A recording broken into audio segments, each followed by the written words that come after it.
Video on করে ইরফাত সিনহা। শত শত মানুষের ভিড়, ক্যামেরা, মাইক্রোফোন, সাংবাদিক।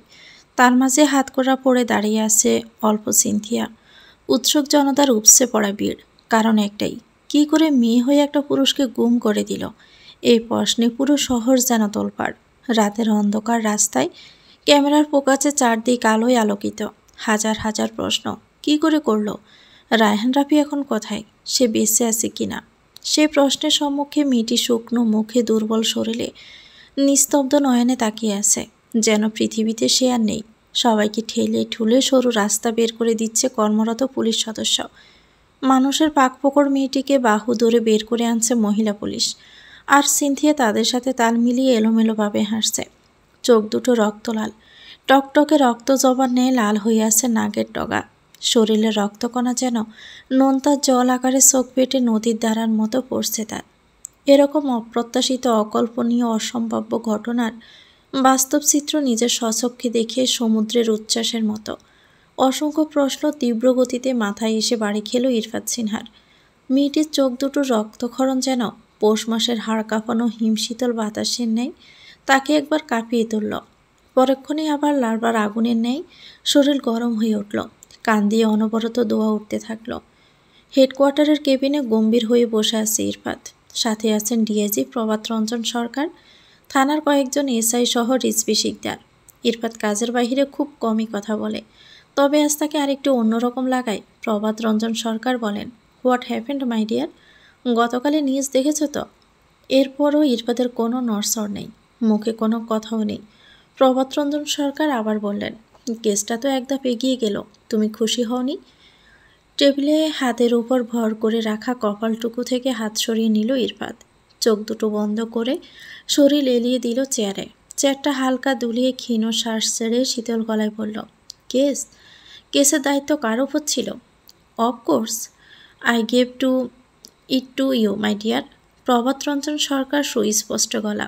ইরফাত সিনহার গলা আবারও হিমশীতল।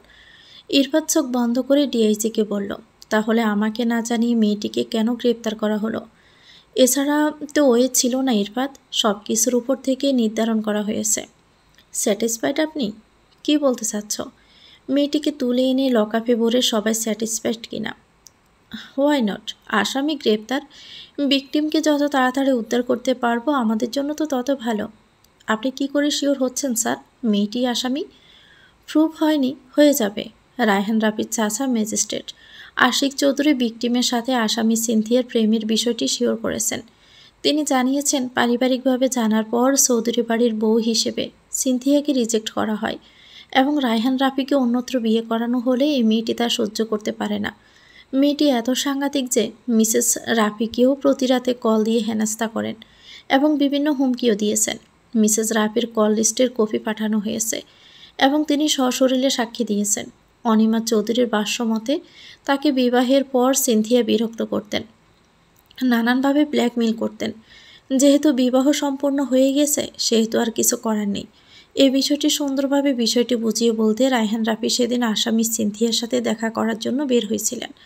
এটারই সুযোগ নিয়েছেন আসামি। কল লিস্ট সহ আরও কিছু প্রুফ দেওয়া হয়েছে। ইরফাত সিনহা চোখ মুখ খিচে সিনেমাটিক গল্পটি গিলে নিলেন। ডিআইজি প্রভাত রঞ্জন সরকারের মুখে আবারও আসামি সিনথিয়া শুনে চেটে গেলেন। গমগমে গলায় স্পষ্ট উত্তর দিলেন, আগে প্রমাণ হোক, তারপর আসামি বলবেন। যে মেয়ে হুমকি দিচ্ছে এটা জেনে কেউ দেখা করতে যাবে? এই সিনেমাটিক গল্প শুনে কি প্রমাণ হয়ে যায় মেয়েটি আসামি? মেয়েটিকে রিমান্ডে নিয়ে গেলেই তো হলো, বাকিটা গড়গড় করে এমনি বেরিয়ে আসবে। যা খুশি করুন। তুমি কি বলতে চাচ্ছ মেয়েটি নির্দোষ? নো স্যার, তবে সত্যি মিথ্যা যাচাই না করে গ্রেপ্তার করার পক্ষপাতিত্ব নয়।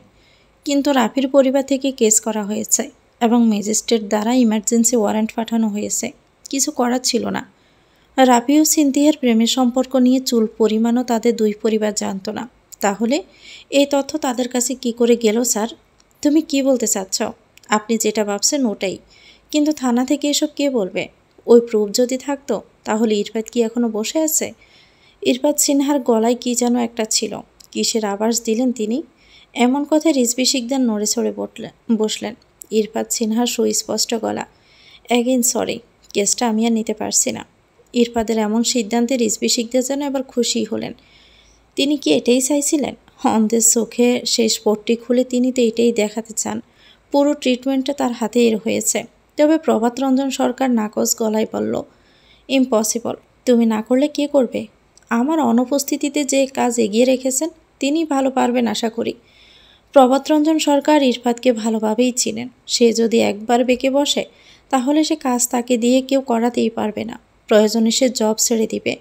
ঘটনার জটিল মোড় দেখে তিনি বললেন, না করছো কেন? যে সম্মান আমি ফিরিয়ে দিতে পারবো না সে কাজ কেন আমি নিব? মেয়েটি নির্দোষ হলে অবশ্যই সেটি জানানো হবে।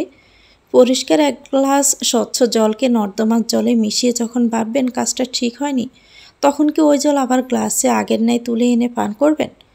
কিসের সাথে তুমি কি তুলনা করছো? এটাই আমাদের সমাজ ব্যবস্থা স্যার। জেল খাটিয়ে আপনি যখন ওই মেয়েকে নির্দোষ বলে ছেড়ে দিবেন, সবাই হয়তো সামনে আহারে বলবে, কিন্তু মন থেকে তাকে কেউ কাছে টানবে না। এই আধুনিক যুগে তুমি এইসব নিয়ে ভাবো? Why not? ধরে নিন বিশাল জনসভায় আপনি স্টেজে দাঁড়িয়ে বক্তৃতা দিচ্ছেন। আপনার একটি সুন্দর সাবলীল কথায় সকলে একজোটে উপহাসের হাসি দিল আর হাসতেই থাকলো। আপনি 100% কনফিডেন্ট, আপনি ভুল বলেননি, কিন্তু সকলের একজোটে হাসি দেখে আপনার কনফিডেন্ট লেভেল 0-তে নেমে আসবে স্যার। I am right? কথার মাঝে পজ দিলেন ইরফাদ সিনহা। তারপর বললেন, যদি পাবলিক একজোট হয়ে আপনার মতো ডিএজের কনফিডেন্স 0-তে নিয়ে আসতে পারে, তাহলে সাধারণই মেয়েটি এবং মেয়েটির পরিবারের কি হতে পারে বলুন তো? সমালোচনায় কান দেওয়া উচিত নয় ইরফাদ। আলোচনা বলতে ইতিবাচক ও নেতিবাচক আলোচনাকে বোঝায়, কিন্তু মেয়েটির সাথে যেটা হবে তা হলো শুধুই নেতিবাচক আলোচনা। কিছু মানুষকে অ্যাভয়েড করা যায়, পুরো দেশের মানুষকে না। আমরা সবাই জানি 10-এর লাঠি 1-এর বোঝা। যা হয়তো তা হয়ে গেছে, এখন কি করব বলো? যে সম্মান আমি ফিরিয়ে দিতে পারবো না সে কাজ আমি করব না, ব্যাস আমি যাচ্ছি। কিন্তু ইরফাদ বাবা শোনো, কাজটা ঠিকঠাক করতে না পারলে পুরো ডিপার্টমেন্টের নাম খারাপ হবে। তো আমার কি? পুলিশ কি আমি একা? পুরো দেশে কি আর কেউ নাই? Come down my son, come down. রাগের মাথায় কোনো ডিসিশন নিও না। Take your time. আপনার কি মনে হয় না বেবি ডিসিশন নিয়েছি? এই কেসের কোনো ক্লু নেই। কিডন্যাপ নাকি অন্য কিছু? রায়হান রাফিক কোথায়? বেঁচে আছে কি না? এসব কেবল প্রশ্ন। এর কোনোটির উত্তর আমাদের কাছে নাই। সিনথিয়া শুধুমাত্র মাধ্যম। রাফির সম্পর্কে সত্য তথ্য শুধু তার মাধ্যমেই আসতে পারে, এজন্য তাকে হাতে রাখা। মেয়েটি অনেক আতঙ্ক হয়েছিল। আপনি জানেন, তাকে নর্মালাইজ করার জন্য আমার নিজের কর্মের বাহিরে যেতে হয়েছে।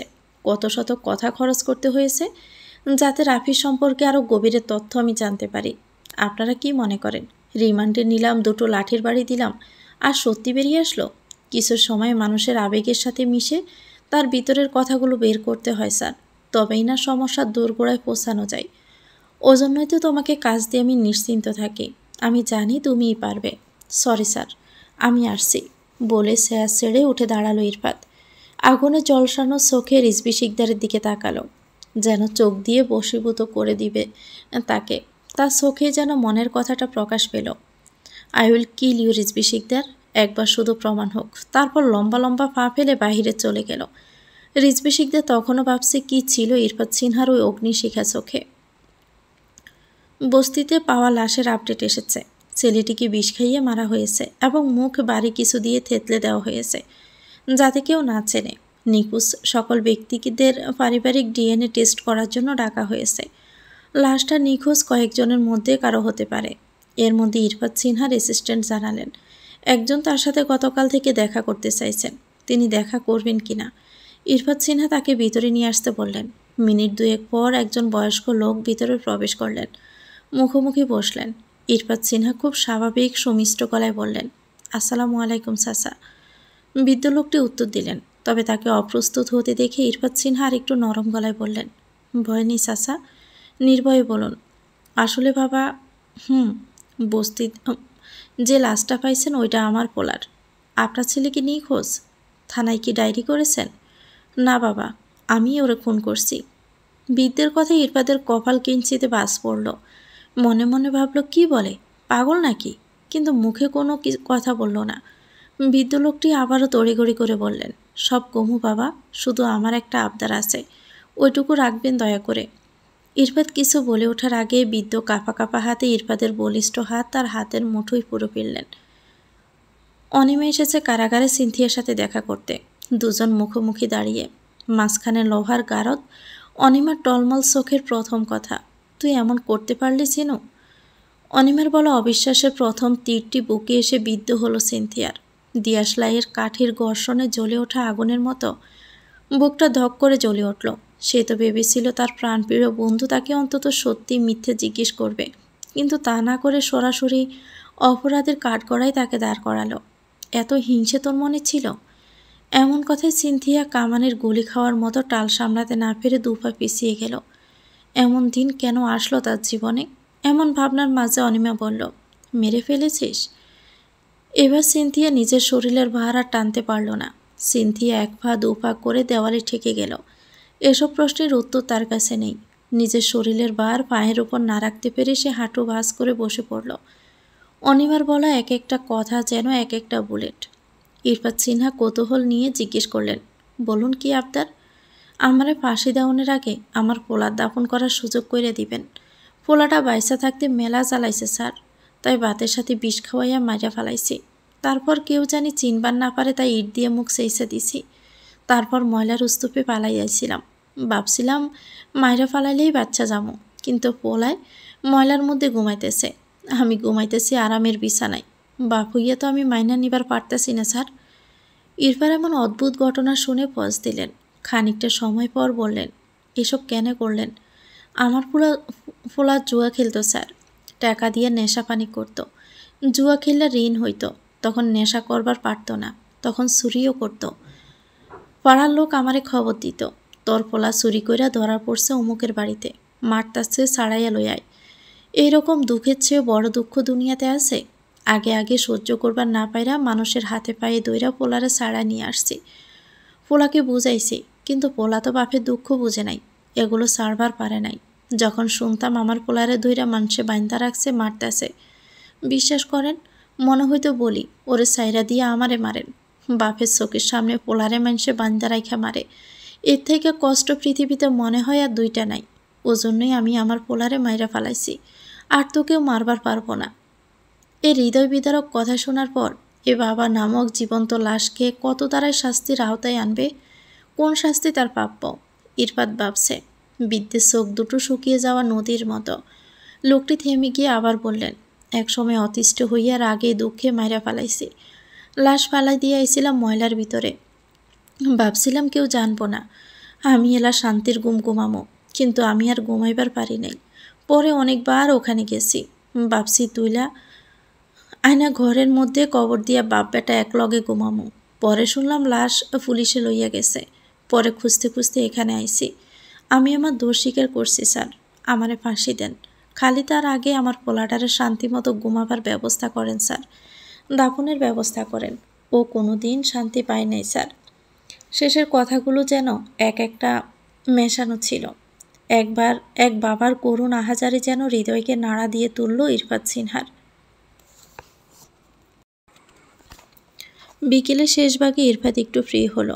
অফিসের জন্য ব্যবহৃত ফোনটা সবসময় সচল থাকে, আর তার পার্সোনাল ফোনের নাম্বার সকল রিলেটিভসকে দেওয়া। সেখানে অসংখ্য ফোন আসে, অসংখ্য মেসেজ আসে। সময়ের অভাবে কখনো দেখা হয়ে ওঠে না, অনেক সময় ব্যস্ততার কারণে ফোন ওপেনও করা হয় না। সেদিনের আসা কল সে ভুলেই গেছে।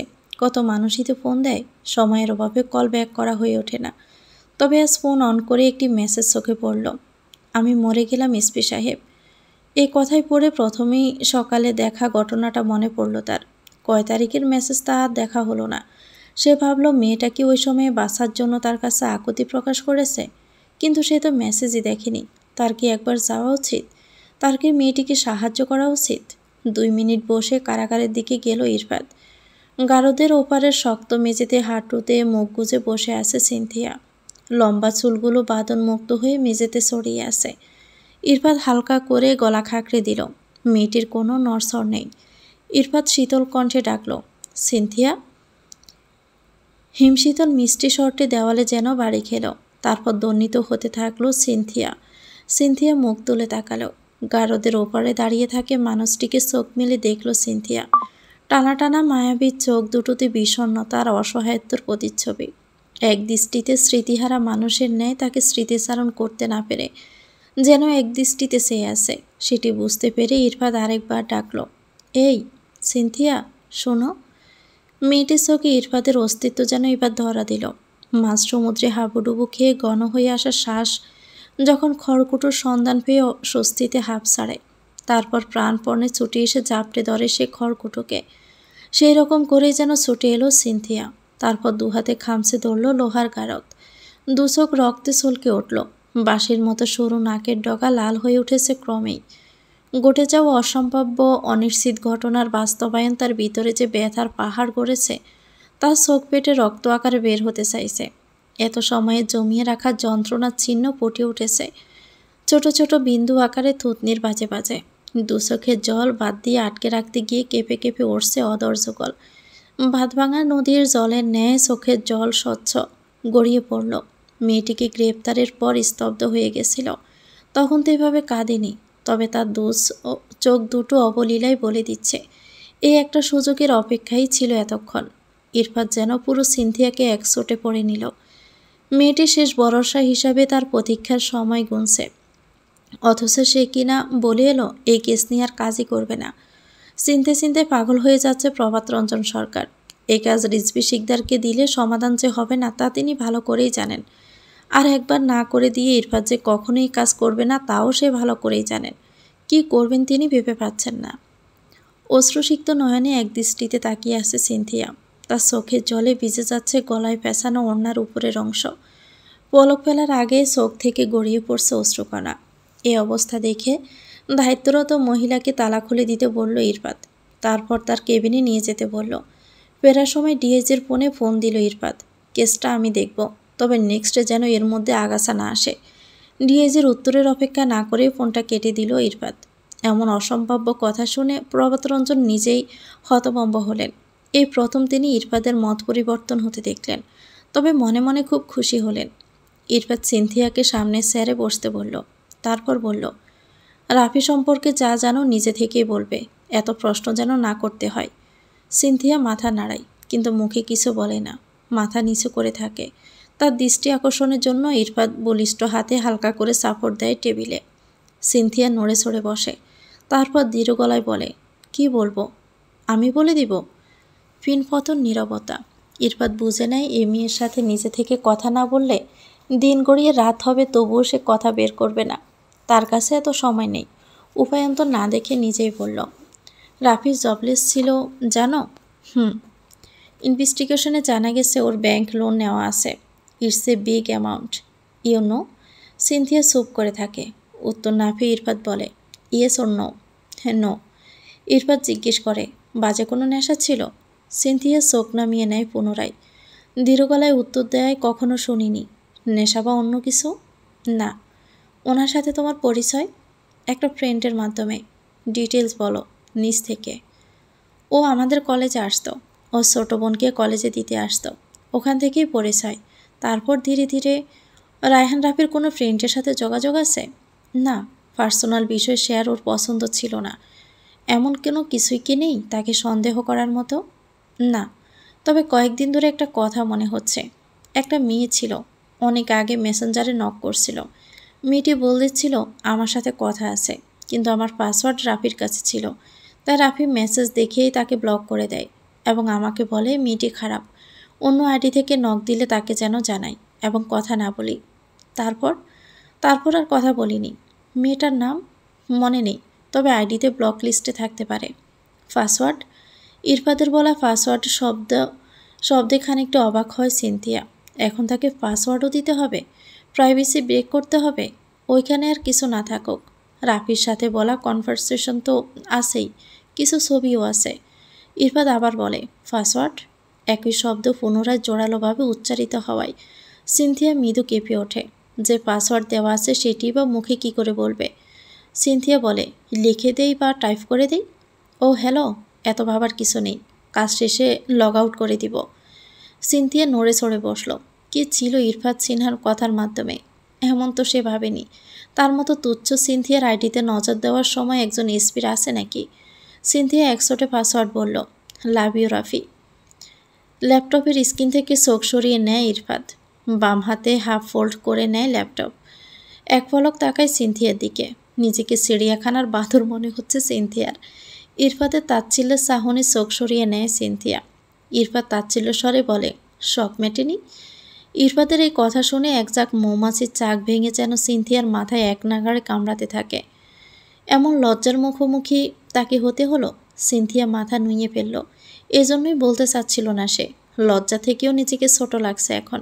কি ভাবছে মানুষটা, যার জন্য জীবনের এত অধপতন, অসম্মান, মান-সম্মান সব শেষ, সে নাম দিয়ে পাসওয়ার্ড? সিসি। ওইদিকে ইরফাত ব্লক লিস্ট চেক করল। সিনথিয়া তার মাধ্যমে মধ্যের কয়েকটা আইডি থেকে 20টি বেজামন আইডিটা দেখালো।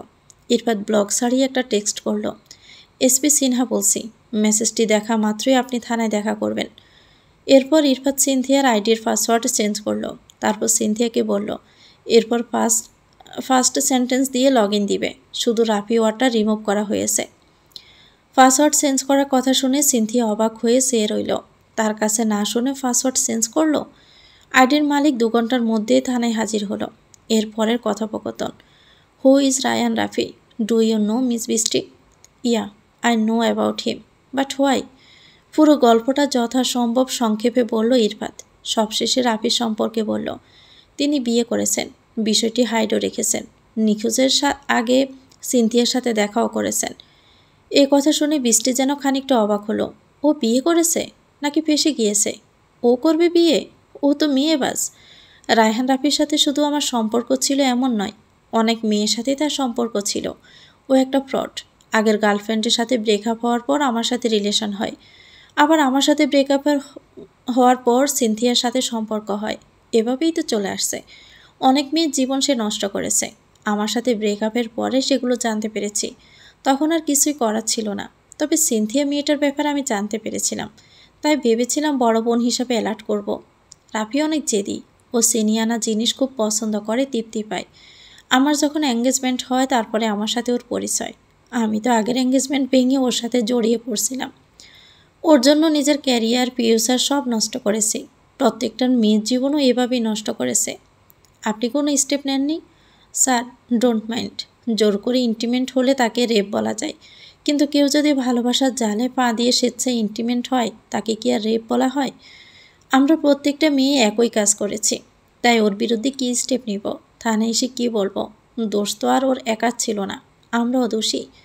মেয়েটি দীর্ঘশ্বাস ফেলল, তারপর আবার বলল, তবে একটা কথা কি, রাফি যদি কোনো মেয়ের দিকে নজর দেয় তাহলে চলে বলে কৌশলে শেষ অবধি বিছানায় নিয়ে আসে।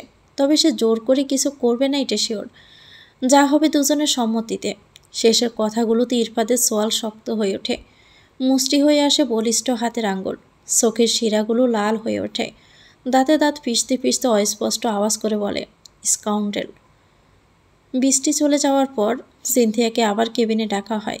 সিনথিয়া বসে সামনের চেয়ারে। ইরফাদের শরীর হিম করা গলা। Are you intimated with Rafi? আসমকা এমন একটা প্রশ্নে বরকে গেল সিনথিয়া।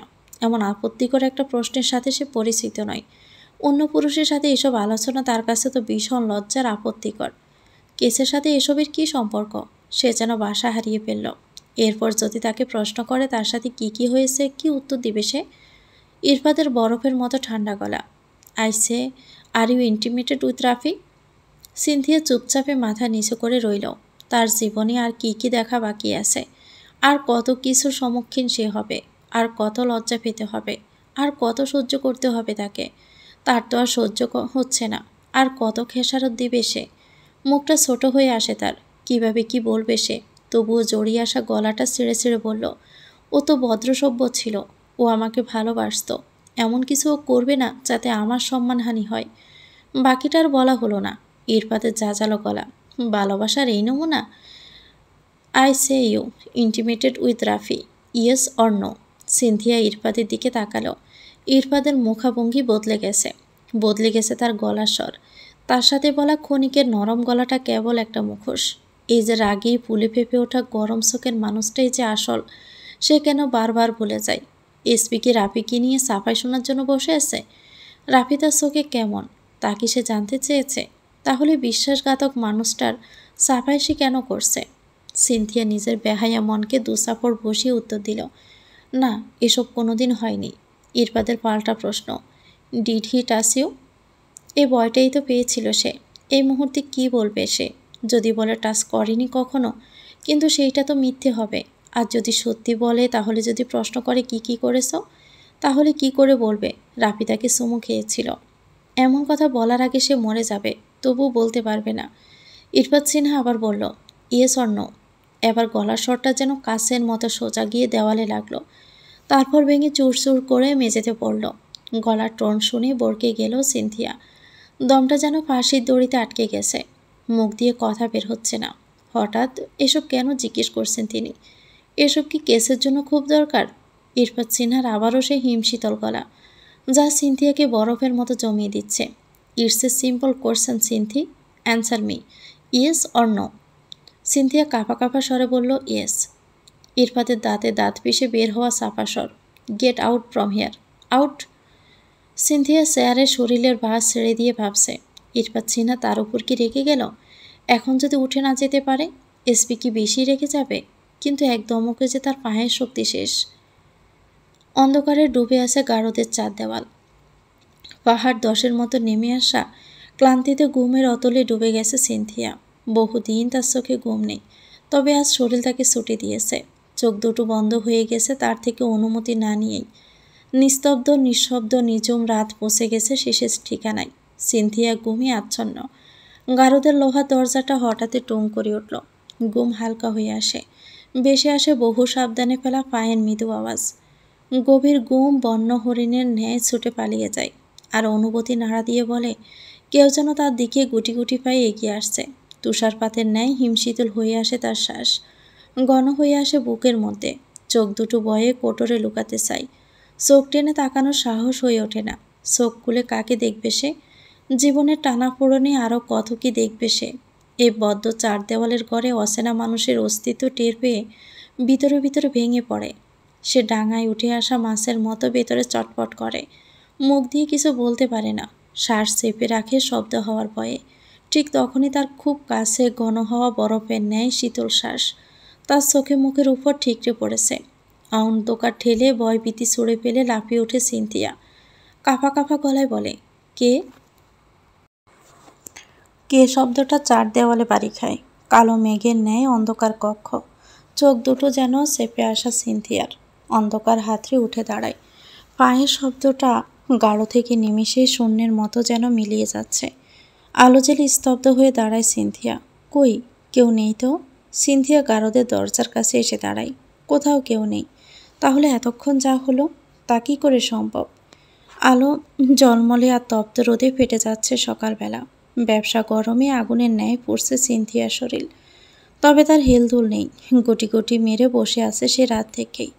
চোখ দুটো চাতক পাখির ন্যায় অপেক্ষা করছে একজন মানুষের, যার দেখা পেলেই গড় গড় করে বেরিয়ে আসবে সকল তালাবদ্ধ কথা। জীবনের এই অভিশপ্ত সময়ে ওই একজন মানুষ আলোর দিশা হয়ে ধরা দিয়েছে, যার ভরসায় এখনও আশা করে আছে সে একদিন হয়তো মুক্তি মিলবে। কিন্তু মানুষটা কি এত তুচ্ছ সিনথিয়ার সন্ধানে আসবে? অনিশ্চিত জেনেও সিনথিয়া অপেক্ষায় থাকে। কালকে তার উপর ক্ষিপ্ত রুষ্ট মানুষটি কোনো প্রয়োজনে যদি তার খোঁজে আসে। সকাল সকাল তীব্র রোদে পেটে যাচ্ছে দক্ষিণমুখী বেলকনি। রোদের তীর্যক রোশনি চাপা দিতেই থাই গ্লাস টেনে পর্দা ফেলে পুনরায় বিছানায় বসে ইরফাত। এক পা বিছানায় বাস করে ফেলে তার উপর বালিশ টেনে নেয়। ল্যাপটপ তুলে নেয় কোলের ওপর।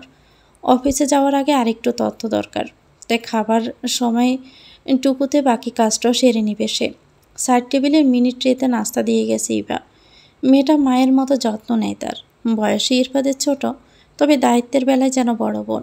5 মিনিট আগে ওটস ইয়োগার্ট মধু মেখে উপরে ফ্রুটস সাজিয়ে দিয়ে গেছে মিনিট ট্রেতে। মেয়েটা খুবই শৌখিন। প্রতিদিনই এমন এই কমন নাস্তাটা খুব যত্ন করে সুন্দর করে পরিবেশন করে। ট্রেতে থাকা চামচে সার্ভিং ডিশের ওটস আর ফ্রুটস মেখে নিচ্ছে ইরফাত। এমন সময় ফোনটা বেজে ওঠে। ইরফাত, তোমাকে সিমলাপুর যেতে হবে। ওখানে দুর্ঘটনা ঘটেছে। 10টার মধ্যে পৌঁছাতে হবে। প্রভাত রঞ্জন সরকার ফোন দিয়েছেন। উত্তরে ইরফাত বলে, ওকে স্যার। ফোন রাখতে দরজার ওপাশে থেকে একটি মিষ্টি গলা ভেসে আসে। আসবো মামাই। টিয়া পাখির মতো স্বর শুনে দরজার পানে তাকায় ইরফাত। হালকা দরজা পাক হয়েছে, তবে এপাশের অনুমতি না পেলে টুম্পা ওখানেই দাঁড়িয়ে থাকবে। ইরফাত ডাকে, আসো আম্মু। টুম্পা নরম তুলতুলে পা ফেলে ভিতরে আসে। মুখ গম্ভীর, থমথমে। চাঁদের মতো মুখটা পানিহীন, অর্ধমৃত গাছের ন্যায় নিতিয়ে পড়েছে। ইরফাত ট্রেতে ডিশ রাখে। ল্যাপটপটি এক হাতে ফোল্ড করে রেখে বিছানা থেকে নেমে 5 বয়সী টুম্পাকে দুহাতে শূন্যে তুলে কোলে নেয়। মুখ পানি চেয়ে বলে, কি হয়েছে মা? টুম্পা কথা বলে না, শুধু চুপচাপ থাকে। ইরফাত জানে মেয়েটা কখন এত স্তব্ধ হয়ে যায়, তাই আর জিজ্ঞেস করার কিছু নেই। ছোট্ট টুম্পার কপালে ছোট্ট হামি দেয় ইরফাত, তারপর বলে, মামনিকে বকবো, ওকে? টুম্পা চুপ করে থাকে, যার অর্থ তার মাকে বকা যাবে না। ইরফাত মৃদু হাসে, তারপর বলে, ওকে, তুমি যা চাও তাই হবে, হ্যাপি? নাও ইসমাইল। ছোট্ট টুম্পা ঠোঁট সরিয়ে দেয়। রাতে সেই বিস্ময়কর ঘটনা বলার জন্য সিনথিয়া পথপানে চেয়ে আছে, কিন্তু ইরফাত সারাদিনে একবারও এলো না। সে যদি এই ঘটনা অন্য কাউকে বলে, কেউ গুরুত্ব দিবে না, হয়তো বিশ্বাসও করবে না। আবার যদি কাউকে না জানায়, এই গারদে বয়ে বয়ে আজ রাতে সে পারাপারে চলে যাবে। কাছাকাছি দায়িত্বরত মহিলা পুলিশ একে ডাকে সিনথিয়া। এসপি সাহেব আসবেন না? মহিলা পিটপিট করে তাকালো সিনথিয়ার দিকে, যেন হীরা পান্না চেয়ে বসেছে। সিনথিয়া নিজেকে গুছিয়ে নিয়ে কৌশলে জিজ্ঞেস করলো, না মানে আমার কেসটা তো তিনিই দেখছেন। আমাকে জিজ্ঞাসাবাদের সময় কিছু ইম্পর্ট্যান্ট টপিক ভুলে গেছিলাম, ওটা মনে পড়লে বলতে বলেছিল। তিনি কি আসবেন না? না, খুব প্রয়োজন ছাড়া তিনি থানায় আসেন না, তিনি হেডকোয়ার্টারে থাকেন। সিনথিয়ার এত সময়ের অপেক্ষার উপর এক বালতি পানি ঢেলে পড়ল। তাহলে কিভাবে গত রাতের ঘটনা বলবে? আবার রাত আসতে চলল, আজ এমন ঘটনার পুনরাবৃত্তি হলে কি হবে? যে করেই হোক না কেন তার কথা জানাতেই হবে। সে একটি সূক্ষ্ম প্রচেষ্টা চালালো। স্যার তো বলেছিল বিষয়টি মনে পড়লেই যেন জানাই, খুব ইমার্জেন্সি। তাহলে কিভাবে জানাবো? ডিপার্টমেন্টে জানানো হবে, প্রয়োজন হলে আপনাকে ডাকা হবে। সিনথিয়া একটু হাঁপ ছাড়ল। একটা তো উপায় বের হয়েছে, এতে সে একটু স্বস্তি পাচ্ছে। যে করে হোক তাকে ঘটনাটা জানাতে হবে। শিমলাপুর নয়াঘাটের পাড়ে দাঁড়িয়ে আছে ইরফাত, সাথে তার সহকারী কয়েকজন। ঘাটের সিঁড়িতে মিলেছে আরেকটি লাশ, কিন্তু এবারের চিত্রটি ভিন্ন। বিধ্বস্ত অবস্থায় পড়ে আছে এক তরুণী, যার হৃৎপিণ্ড বুক থেকে ছেড়ে বের করা হয়েছে। তো বেচা শরীর, ডান গালে কালো কালিতে একটি সূক্ষ্ম চিত্রকর্ম, তার মধ্যে কালো কালিতে ক্ষুদ্র ক্ষুদ্র লেখা আছে কিছু একটা। ইরফাত তার অ্যাসিস্ট্যান্টের উদ্দেশ্যে বলল, জাবির দেখো তো কি লেখা আছে। জাবির লাশটির গালে পর্যবেক্ষণ করে, না কিছু বোঝা যাচ্ছে না। হাতে থাকা ম্যাগনিফাইং গ্লাস ধরে জাবির তারপর বলে, প্রেমিক। স্যার, মনে হচ্ছে প্রেম গঠিত বিষয়। জাবিরের কথা শুনতে শুনতে স্টারিং ঘোরায় ইরফাত। আজ পোস্টমর্টেমে পাঠানো হয়েছে। ইরফাত বলে, বলো তারপর। আমি বোঝাতে চাচ্ছি স্যার, যেহেতু মেয়েটির হৃৎপিণ্ড বের করে নেওয়া হয়েছে, আবার এমন একটি ওয়ার্ড লিখে দিয়েছে, মনে তো হচ্ছে প্রেম ভালোবাসার কেসই হবে। তাই এখনকার জেনারেশনে এমন প্রেম আর কি, একসাথে অসংখ্য অ্যাফেয়ার কন্টিনিউ করে, ওইরকম কিছু টের পেয়ে হয়তো মার্ডার টার্ডার করা হয়েছে। কিন্তু জাবির, আমি তো অন্য কিছু দেখছি। রাত 9টা, উত্তরমুখী বেলকনিতে দুজন কপতি মুখোমুখি আরাম করে বসে আছে। সদ্য ফোটা ফুলের ন্যায় তাদের নতুন জীবন, শোভা আর সুরভিতে ভরপুর তাদের সময়। আর এটাই স্বাভাবিক, দুজনে গল্পে মশগুল। তাদের গল্পের বিষয় জানা নেই, তবে কথার ফাঁকে ফাঁকে অল্প বয়সী তরুণ তরুণীর কোমল হাতের উল্টো পাশে অদরের শীতল স্পর্শ দিচ্ছে বারংবার। কখনো বা এলোকেশি হাতে চুলে হাত বুলিয়ে দিচ্ছে। তাদের খুনসুটিয়ে জানালায় দাঁড়িয়ে দেখছি বা নিজের জীবনের সাথে মিলিয়ে পাওয়া না পাওয়ার হিসেব কষে যখন সব ফলাফল মিলছে না, তখন দুচোখ বেয়ে অযোধ্যারায় জড়ছে অশ্রুবিদ্ধ। 5 বছর বয়সী টুম্পা চুপচাপ বসে আছে বিছানায়। শিশু টুম্পা হয়তো মায়ের কান্নার কারণ জানে না, তবে কান্না যে ব্যথা ফেলে আসে তা তো সে জানে। আর মায়ের কান্না তার স্তব্ধ হওয়ার কারণ। ইভা জানালার পানি চেয়ে চোখের জল ফেলছে। ইরফাত দাঁড়িয়ে আছে ঠিক পেছনে, সামনের বেলকনিতে ছোট্ট ভালোবাসার যে গড় গড়ে উঠেছে। তাদের খুনসুটি দেখে ইবার পুরনো স্মৃতিই জেগে ওঠে, কষ্ট পায়। ছোট্ট টুম্পা বুঝতে না পারলেও ইরফাত তো বোঝে। ওদিকে বুলকে শক্ত হাতে দমন করা ইরফাদের ফ্যাশন, তাই পেছন থেকে শক্ত গলায় বলে, ইবা, এক কথা কতবার তোকে বলবো, রুম চেঞ্জ করতে বলছিলাম না? পেছন থেকে ইরফাদের বজ্রকণ্ঠ শুনে ভেতর থেকে কেঁপে ওঠে ইবা। পেছন গোড়ার আর সাহস পায় না, দুহাতে তড়িগড়ি করে চোখের জল মুছে ইরফাত টুম্পাকে বিছানা থেকে কোলে নেয়, ছোট্ট হামি দিয়ে নামিয়ে দেয় কোল থেকে, তারপর বলে, বাবা দেখো তো নানুভাই কী করে। টুম্পাকে বাহিরে পাঠিয়ে দেওয়াতে ইবা আরও ভয়ে জমে যায়। ইরফাত আরও শক্ত গলায় বলে, ওদিকে কর, তোকে রুম চেঞ্জ করতে বসছি না। ইবা জানে কথা অমান্য করা ইরফাতের পছন্দ না, তাই সে কথা মতো ঘুরে দাঁড়ায়, মাথা নিচু করে রাখে, কথার উত্তরে মাথাও নাড়ায়। তারপর বয়ে বয়ে অস্পষ্ট স্বরে বলে, টুম্পা অন্য রুমে শিফট হতে চায় না ভাইয়া, অন্য রুমে গেলে তো রাতে ঘুমায় না, ওই জন্যই আর কি। ইরফাত চোখ রাঙিয়ে বলে, ফার্দার যেন এই জানালায় দাঁড়াতে না দেখি। Got it? ইবা আবারও মাথা নাড়ে। ইরফাত বেরিয়ে যেতে নিয়ে থামে, তারপর বোনের দিকে ঘুরে নরম গলায় বলে, ভুল জিনিস স্মৃতিচারণ করে কষ্ট পাওয়া আরেকটা বড় ভুল, তাই যত তাড়াতাড়ি মুভ অন করবে ততই ভালো। তোমার কান্নার ইফেক্ট ছোট্ট বাচ্চার উপর পড়ে, সো ফরগেট ইউর পোস্ট। সিনথিয়ার অপেক্ষার ফলাফল শূন্য। ইরফাত আসেনি। তার ভিতরে জমে থাকা ভয়ভীতির রাতের কথা বলা হবে না। আজকের রাত্রে নির্ঘুমে কাটবে নিশ্চিত। ভয়ে ভয়ে নিজেকে গুটিয়ে নেয় আরও। রাতের কথা ভাবতে বুক ছিঁড়ে হাহাকার, চোখ থেকে অনবরত জল পড়তে থাকে। হাঁটুর বাজে মুখ লুকিয়ে রাখে। এমত অবস্থায় একজন মহিলা পুরুষ এগিয়ে আসেন। নিজের ফোনটি সিনথিয়ার দিকে এগিয়ে দিয়ে বলেন, ইরফাত স্যার কথা বলবেন। বাক্যটি যেন স্বস্তির পরশ হয়ে বকুল ফুলের মতো তার উপর ঝরে পড়ল। এই অসহনীয় মুহূর্তেই একজন মানুষ তাকে আলোর সন্ধান দেয়, সাহস দেয়। সে ছুটে এসে ভাগিনীর মতো থাবা দিয়ে ফোনটি নেয়। তারপর ক্ষীণ কণ্ঠে বলে, আসসালামু আলাইকুম। সালামের উত্তর নিয়ে অপর পাশের মানুষটা শীতল গলায় বলল, আর ইউ ওকে? প্রচণ্ড বিষণ্ণতায় প্রতি মুহূর্তে ডুবতে থাকা সিনথিয়ার জীবনে এই বাক্যটুকু বলার জন্য অবশিষ্ট কেউ ছিল। ভাবতে সিনথিয়ার শূন্যে তাকিয়ে থাকে। প্রতিনিয়ত চোরাবালিতে ডুবে যাচ্ছে সে। তার পাশে আজ কেউ নেই, কেউ না। সে বেঁচে আছে কিনা এটুকু দিয়েও হয়তো কারো কিচ্ছু যায় আসে না। সে ঠিক আছে কিনা, ভালো আছে কিনা, এসবের দাম এখন শূন্যর কোঠায়। এমন একটা জায়গায় দাঁড়িয়ে এত বড় মাপের একজন মানুষের মুখে তার ঠিক থাকার প্রশ্ন শুনে চোখের জল নীরবে গড়িয়ে পড়ে। ভাগ্যের বেড়া জালে এক অকল্পনীয় মরণ ফাঁদে আটকে পড়া, প্রতিনিয়ত নতুন নতুন যন্ত্রণার স্বাদ পাওয়া। জাজরা হওয়া বুকে ব্যথাগুলো আগুনের পুলকি আকারে ঝিলিক হয়ে ওঠে। বুক ভারী হয়ে আসে। অসহনীয় যন্ত্রণায় গলা ভারী হয়ে আসে। ক্ষীণ হয়ে আসে গলার স্বর। সে ক্ষীণ স্বরে বলে, মিলি সেকেন্ডের মধ্যে ওপাশ থেকে ইরফাদের শীতল কণ্ঠ ভেসে আসে, কাঁদছ কেন? কথাটি যেন হৃদয়ের অন্তঃস্থলে গিয়ে ঠেকল সিনথিয়ার। সেকেন্ডের জন্য শ্বাস বন্ধ হয়।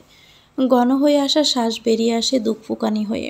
এ যে তার আত্মার বান্ধবী চোখের পানি দেখেও তো বলল না, কাঁদছিস কেন? চোখের জলের উপর মুখের কথার আগুন ধরিয়ে দিয়েছে কতজন। আরও কত শত কাছের মানুষ মুখ ঘুরিয়ে নিয়েছে তার থেকে। যে পৃথিবীতে একই বিছানায় মুখ ঘুরিয়ে শুয়ে থাকে এমন কিছু স্বামী আছেন যারা স্ত্রীর পাশে শুয়েও কান্নার শব্দ শুনতে পায় না। ফেলেও কনফিউশনে বলে, কাঁদছ নাকি? সে একই পৃথিবীতে ফোনের অপর পৃষ্ঠের মানুষটা তার কেউ না হয়েও, তাকে স্বচক্ষে না দেখেও এতটা দূরত্ব থেকে একদম শতভাগ নিশ্চিত হয়ে কি করে বলল, কাঁদছ কেন? তিনি কোনো কনফিউশন রাখেননি। তিনি বলেননি, কাঁদছ নাকি? সে সরাসরি কান্নার কারণ জানতে চেয়েছে। কীভাবে বুঝলেন তিনি? সে তো কেঁদেছে নীরবে, নিঃশব্দে। তাহলে ফোনের অপর পৃষ্ঠের মানুষটি কি করে বুঝল? সিনথিয়া চুপ করে থাকে। চোখের জল টুপটুপ করে পড়ে। ওপাশে থাকা ইরফাত শীতল গলায় বলে, ভালো খারাপের সংমিশ্রণেই জীবন। খারাপ সময়ের মোকাবেলা যত শক্ত হাতে করবে ততই কষ্ট কম পাবে। ভেঙে পড়া যাবে না, জানো তো? রাত যত গভীর হয় ভোর তত নিকটে আসে। So don't Cry. সিনথিয়া দুঃখের সাগরে এক সিমটি ভালোর মুহূর্তে ছোঁয়া পেয়ে যেন আরও দুর্বল হয়ে পড়ে। চোখের জল বাঁধ ভেঙে গড়িয়ে পড়ে। নিজেকে সংযত করতে নিজের হাতের আঙ্গুল কামড়ে ধরে। খানিকটা সময় পর ইরফাত বলে, কিছু বলবে বলছিলে? সিনথিয়া কান্না মুছে নেয়। স্বাভাবিকভাবে বলার চেষ্টা করে, আমার মনে হলো কাল রাতে এখানে কেউ এসেছিল। মনে হয় কথার কোনো ভিত্তি নেই, কিন্তু আমার তো মনে হলো। মনে হলো মানে? কেউ এসেছিল শিওর? নাইটমেয়ার হতে পারে, কিন্তু আমার তো সত্যি মনে হলো। তুমি সেফ জোনে আসো সিনথি। রাখছি। ওপাশের মানুষটা রাখছি বলা উপেক্ষা করে নির্লজ্জের মতো সিনথিয়া আবারও বলল, কিন্তু আজও যদি আসে? আমার খুব ভয় করছে। দম বন্ধ হয়ে আসছে। খানিকটা দম নিয়ে আবার বলে, এর আগে রাফির মতো আমাকেও কিডন্যাপিংয়ের চেষ্টা করা হয়েছে। দুটো মুখোশধারী মানুষ আমাকে ধরার জন্য। হোয়াট? আমাকে ইনফর্ম করেছ? বুঝলেন তো?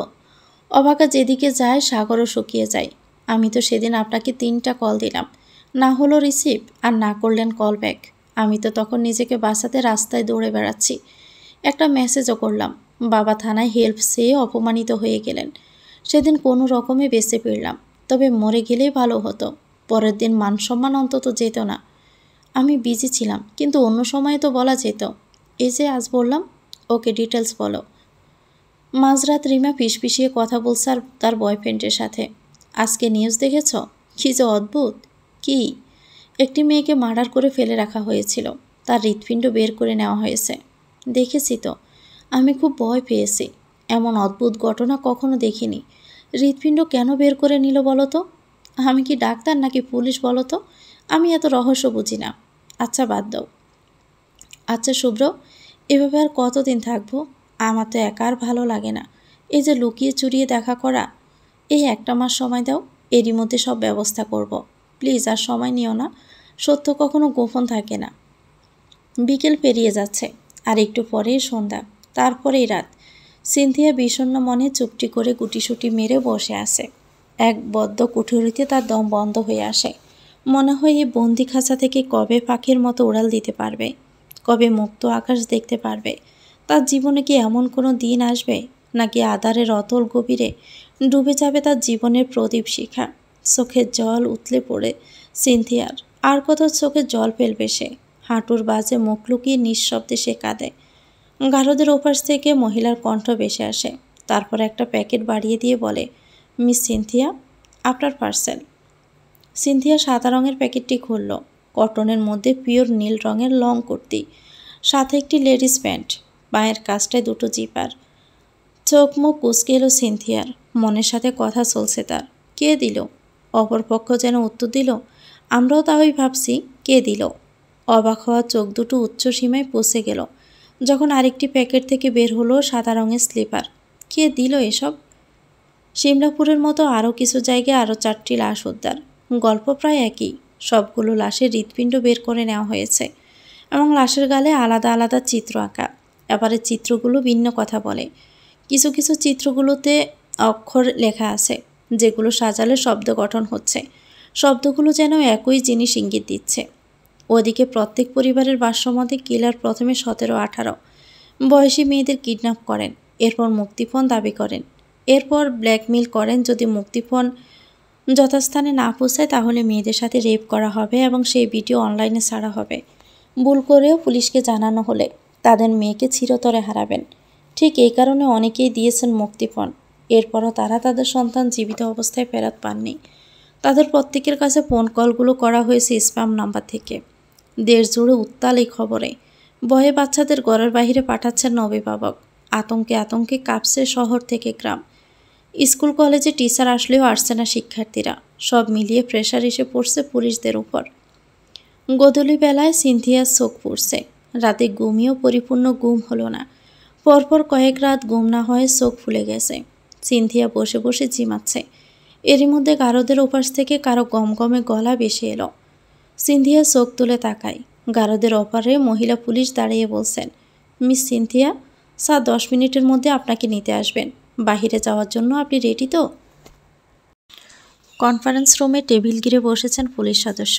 প্রভাত রঞ্জন সরকার আহত গলায় বলছেন, প্রথমে এতগুলো ছেলে গুম, এরপর মেয়েদের পরপর হ্রাস পাওয়া যাচ্ছে। এভাবে চলতে থাকলে তো সাধারণ মানুষের জীবন হুমকির মুখে পড়বে। এর আগেই কেসটা ওভাবেই পড়ে আছে। না পাওয়া যাচ্ছে খোঁজ, না পাওয়া যাচ্ছে ক্লু। এভাবে তো চললে হবে না। কি মনে হচ্ছে তোমাদের এসব কোনো সিরিয়াল কিলারের কাজ? সকলে নীরব হয়ে বসে আছে। তার মধ্যে থেকে জাবির শান্ত গলায় বলল, স্যার, পার্সোনালি আমার যা মনে হচ্ছে এইবারের কেসটার উদ্দেশ্য খুন। রিজভী শিকদারের পাল্টা প্রশ্ন, তাহলে মুক্তিপণ কেন চেয়েছে? জাবেরের প্রতি উত্তর, উদ্দেশ্য যদি খুনই না হয় তাহলে মুক্তিপণ নেওয়ার পরেও কেন কাউকে জীবিত ফেরত দেওয়া হলো না? সবাই ভেবে দেখলেন যুক্তি আছে কথার। প্রভাত রঞ্জন সরকার জাবিরকে বললেন, হ্যাঁ। জাবেরের আত্মনির্ভরশীল শান্ত গলা, স্যার, আমার মনে হচ্ছে প্রেম গঠিত ব্যাপার। একজনের 5জন গার্লফ্রেন্ড থাকবে নাকি? একে একে সবাইকে উপরে পাঠাচ্ছে। 5 জনের মধ্যে একজনও মনের মতো কি ছিল না? রিজভির হাস্যকর গলা। জাবের দাঁত শক্ত করে বলে, হাসার মতো কি বললাম? হতেই তো পারে। ওগুলো খুন একজনই করেছে, মানে কিলার একজনই, তবে করাচ্ছে অন্যান্য মানুষ। কিলারের পেমেন্ট হিসেবে তো মুক্তিপণ নিতে পারে। কী বলতে চাচ্ছেন?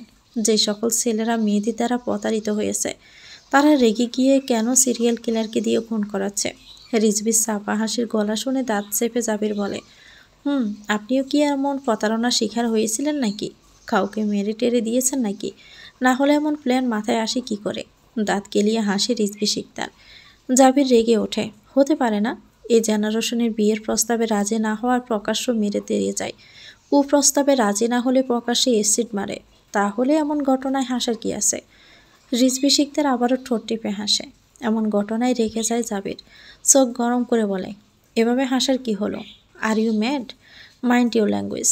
আপনি যেরকম বর্ণনা করছেন তাতে সবাই আপনাকেই। সাইলেন্ট।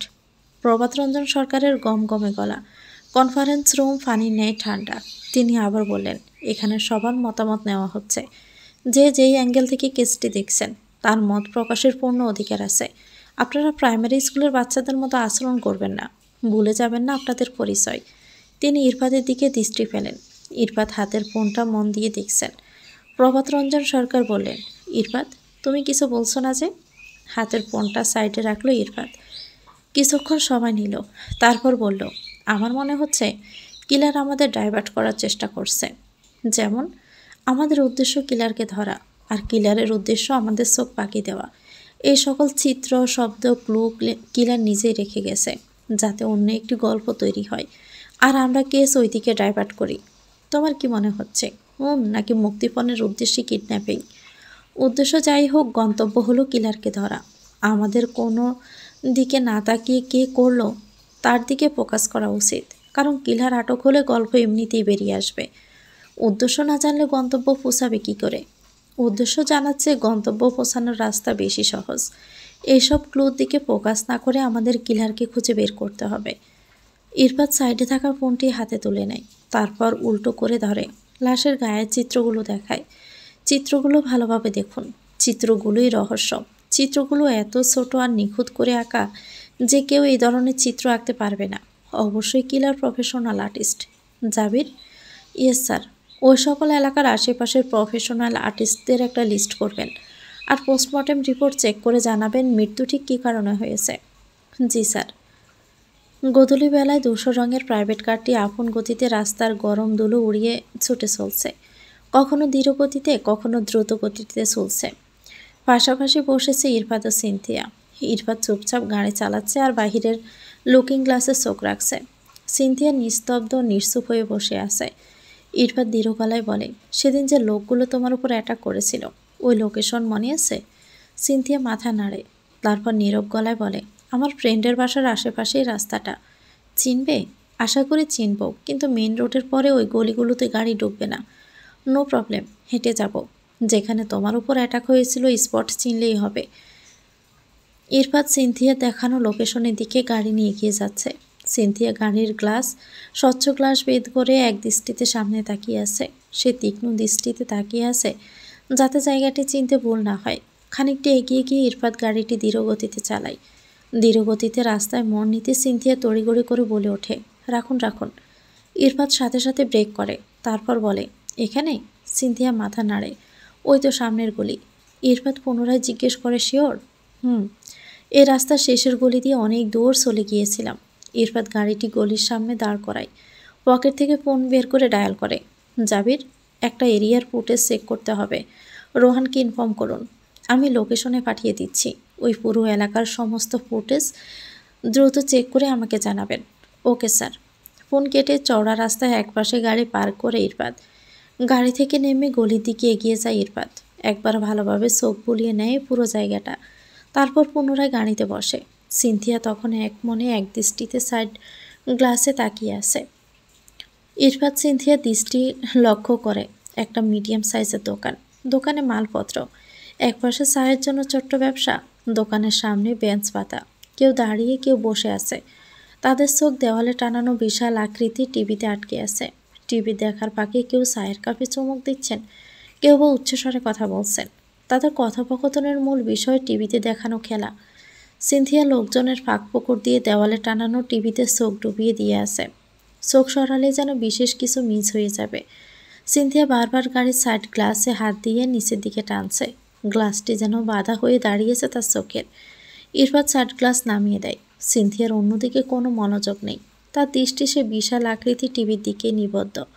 মহা আগ্রহ নিয়ে সে ক্রিকেট খেলা দেখছে। সিনথিয়ার সমস্ত মনোযোগ টিভির স্ক্রিনে। শক্ত হাতে ব্যাট ধরে আসে ক্রিকেট ক্যাপ্টেন তীর্থ। বোলার বল নিয়ে এগিয়ে আসছে। সিনথিয়া যেন সমগ্র কিছু ভুলে গেছে। ফুল টাচ বলে তীর্থ ব্যাট দিয়ে সজোরে আঘাত করে। তাতে বল বাউন্ডারি পার। সিনথিয়ার চরম উচ্ছ্বাসে গাড়ির সিট থেকে একবার লাফিয়ে ওঠে। সমগ্র ভালো লাগা, উচ্ছ্বাস, আনন্দ যেন তার হাতের মুষ্টিতে ধরা দেয়। সব কিছু বলে আনন্দটুকু প্রকাশ করতে মুষ্টিমেয় হাতটি উপরে উঠিয়ে চাচিয়ে বলে, ইয়েস ইয়েস। কয়েকটা দিনের পরিচয়ে মেয়েটিকে এত উচ্ছ্বাসিত হতে দেখা যায়নি একবারের জন্য। সবসময় গম্ভীর নিস্তব্ধতাই বিরাজ করে তার মাঝে। যাক, বাহিরে নিয়ে আসাটা এই দিক থেকে সার্থক।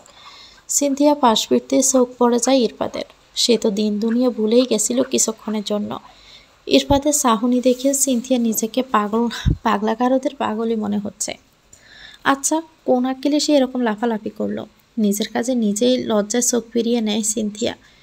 ইরফাত স্টারিং গোড়ায়। একদিকে লজ্জা, অন্যদিকে খেলা দেখতে না পাওয়ার জন্য মনটা খারাপ হয় সিনথিয়ার। বদ্ধ কুঠি থেকে বের হয়ে এই আলো বাতাস আর স্বস্তির নিঃশ্বাস নিতে পেরে সে তো ভুলেই বসেছিল তার ঠিকানা কোথায়। মুখটা মেঘের মতো কালো হয়ে আসে তার। 5 আঙ্গুলে ভর দিয়ে কপাল ঠেকিয়ে চুপচাপ বসে থাকে সিনথিয়া।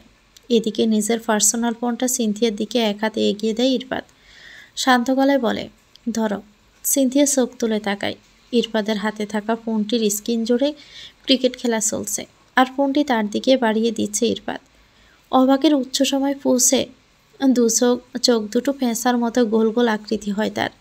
আপনা আপনি খুলে যায় ওষ্ঠ জগল। একজন এসপি তার দিকে নিজের পার্সোনাল ফোন এগিয়ে দিচ্ছে। ড্রয়িং রুমের সোফায় বসে আছে ইরফাতের বাবা, সাথে তার বন্ধুর ছেলে সাজিদ। কথার ফাঁকে তার বাবা উঠে গিয়ে এবার ঘরে যায়। ইবা, হ্যাঁ বাবা বলো, কফি করে দিতে পারবে? সাজিদ এসেছ তো? নামটা শুনে ইবার মুখটা কালো হয়ে যায়। এই লোকটাকে তার অসহ্য লাগে। তবুও ইবা বাবার সামনে মিষ্টি মুখে মাথা নাড়ায়। হ্যাঁ বাবা, আমি আসছি। বাবার সামনে সাজিদের সাথে খারাপ ব্যবহার করার সাধ্য তার নেই। অন্যদিকে অতিথিকে খাবার দিতে কার্পণ্য করতে পারে না সে। শুধু কফি দিতে বললেই কি শুধু কফি দেওয়া যায়? কিচেনে ঢুকে বেশি করে সিজ দিয়ে পাস্তা রেডি করে ফয়েল পেপারে ডেকে এক হাতে ওভেনে বেকড করতে দেয় ইবা। আরেকদিকে ফ্রোজেন করা মোমোগুলো রেডি করে ফ্রিজে গোল করে সাজিয়ে নেয়। মাঝখানে ছোট্ট ফাঁকা জায়গায় বসিয়ে দেয় স্পেশাল সসের গোল ছোট্ট পেয়ালা। ওভেন থেকে পাস্তা বের করে ট্রেতে তুলে নেয়, সাথে 2 স্পুন। 2 মগে কফি ঢেলে নিয়ে সোজা চলে যায় ড্রয়িং রুমে। গিয়ে দেখে তার বাবা ড্রয়িং রুমে নেই। টুম্পা বসে আছে সাজিদের কোলে। চোখাচোখি হয় দুজনের। এবার চোখের ইশারায় টুম্পাকে বলো নামো। টুম্পা দেখেও যেন দেখে না। সাজিদকে টুম্পা খুব বেশি পছন্দ করে, এটাই তার সবচেয়ে অপছন্দ। কিন্তু মেয়ে তো এই বিষয়ে পুরাই একরোখা। সাজিদ আসলেই তার কোলে চড়ে বসে। এবার না পারে মেয়েকে দমিয়ে রাখতে, আর না পারে সাজিদের আশা বন্ধ করতে। ওপাশ থেকে সাজিদের শান্ত ক্ষীণ গলা ভেসে আসে, কেমন আছো? এবার কথা বলার প্রবল ইচ্ছা থাকা সত্ত্বেও সে মাথা নাড়ে। সাজিদ আবার বলে, আমাকে জিজ্ঞেস করলে না? এবার মুখে তালা মেরেই থাকে। যাই বলুক, সে আর কথা বলবে না। সাজিদ বাঁকা হেসে বলে, উত্তরটা পেলাম না কিন্তু। কিসের উত্তর? ওই যে 3 বছর আগে থেকে যা জানতে চাচ্ছি। এবার দাঁতে দাঁত চেপে বলে, এক কথা কতবার বলবো? আপনি কবে বুঝবেন বলেন তো সাজিদ ভাই? আর কতবার আপনাকে বারণ করার পরেও আপনি আসবেন, এসব বলবেন? যতদিন না তুমি সম্মতি দিবে। মানুষ এত নির্লজ্জ হয়? ভালোবাসলে মানুষ উন্মাদও হয়ে যায়। বা একটা বিবাহিত মেয়েকে কিভাবে ভালোবাসা যায়? তুমি কি বিবাহিত? আমি কি অবিবাহিত? আমার কাছে তুমি শুধু ইবা। বিবাহিত, অবিবাহিত, ডিভোর্সি এগুলো ডাজন্ট ম্যাটার। মুখে অনেক কিছু বলা যায়, মুখের কথা বাস্তবে রূপ দিতে হলে তোমার সম্মতি দরকার। একবার হাতটা ধরেই দেখো না। চুপ করুন সাজিদ ভাই, আমার মেয়েটা বড় হচ্ছে, ও বুঝতে পারবে। ওর সামনে এসব বলবেন না প্লিজ। সাজের টুম্পাকে বুকের মধ্যে চেপে ধরে ক্ষীণ শ্বাসে ভিতরে টেনে নেয়। তারপর বলে, সম্মতি দিলে মেয়েটা সত্যি খুশি হবেই। বা তুমি একবার সুযোগ তো দাও। এবার টুম্পাকে জোর করে টেনে টুনে কোলে নেয়। তারপর বিরক্তি গলায় বলে, পাগল নাকি?